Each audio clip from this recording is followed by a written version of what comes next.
Last summer, a Northamptonshire councillor was put under investigation by the Conservative Party for expressing his views on the Pride movement. The apparently controversial statement read, "Pride is not a virtue but a sin." Councillor King Lawal was then suspended and subject to a 4-month probe by the party to discern whether the 8-word tweet was homophobic. However, it has been revealed that Councillor Lawal was cleared on the grounds of religious expression as far back as November, but he was only informed of his exoneration this week. In documents seen by the Daily Telegraph, Councillor Lawal's investigation concluded the panel recognises that Councillor Lawal's posts are a representation of his religious belief, which he is free and entitled to hold. So on earth did it take 3 months for Conservative Central Office to inform Councillor Lawal that he was in fact not in breach of any rules and should have been investigated for expressing such an opinion in the first place?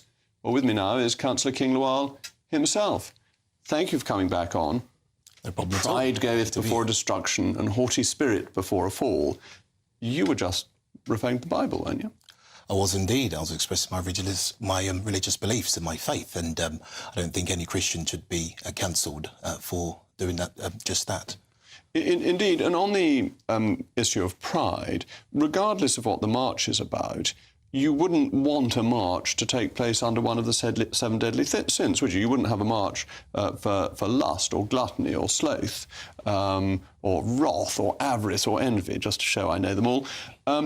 And therefore, your point was a fairly narrow one. You weren't actually saying anything about the people who were on the march. You were just saying that pride in and of itself is a sin. Absolutely, absolutely. So we are all, I believe, as a Christian, we're all sinners, and there's many sins, and Christ died for those sins, and in which I stand on my faith. So I was referring to pride as a sin of pride. The people aren't the problem. The sin is the problem. The sexualised nature of those pride marches is what was concerning to me, Jacob. The thing is we had children as young as 4 watching these very explicit demonstrations, and for me, I couldn't hold back. But you think people have the right to protest if they want, and the right to march? Absolutely, yeah, so absolutely. You weren't saying that the march shouldn't take place.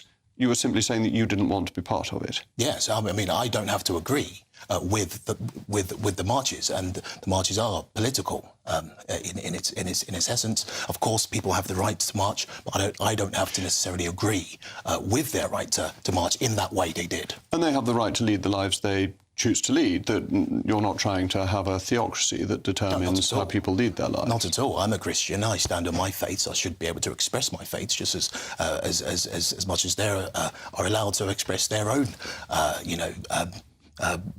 wants and desires. And they're entitled to march and say that and to make their case freely in a free country. Absolutely. So that is a democratic country we live in. Let's go through what happened. So you say that pride is a sin. That's all you said. Absolutely. And then Central Office decides that you're the sinner and that you need to be investigated. How did you know you were being investigated? Well, the first thing is I was contacted by the leader of my party, and then he suspended me for 21 days, and then subsequently indefinitely. So he suspended you on his own authority from Northamptonshire Council or from the Conservative Party? It was, I believe, it was pressure from the CCHQ, from the Conservative Party directly. He had to do it as a matter of procedure, has been informed by the Conservative directly, the CCHQ, to suspend me. And this is where the whole whirlwind started. OK, and obviously you got some publicity and you came on GB News to talk about it. You got support from people who believe in freedom of speech.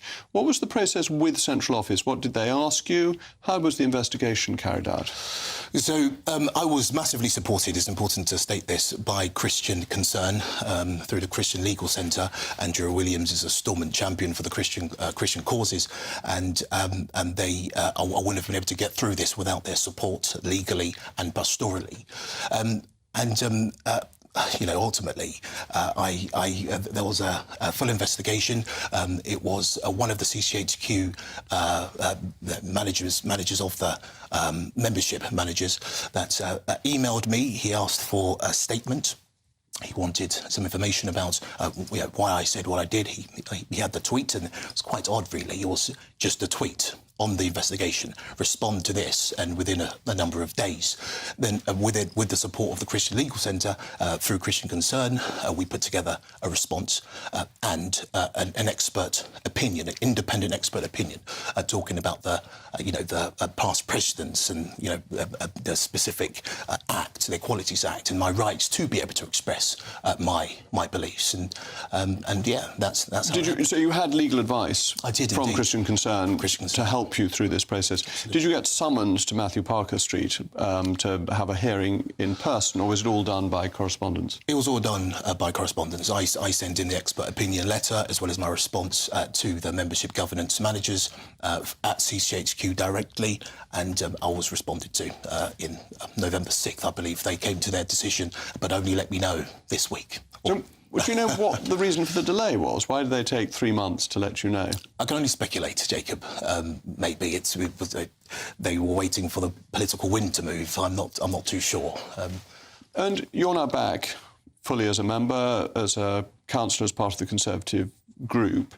Do you feel badly treated by the Conservative Party, or that in the end the process was fair? Do you in any way regret your tweet and the trouble that it caused?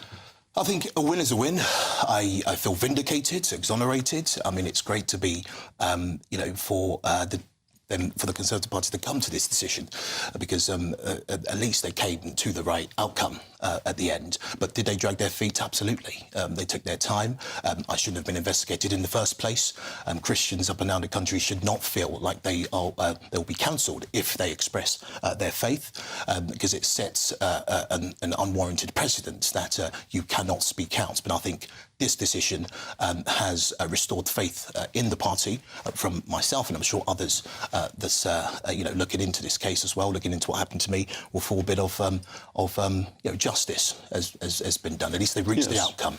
Well, it may be that the party's given you back its membership at last during Lent as a sign of its penance for having done something wrong in the first place. Thank you very much, King.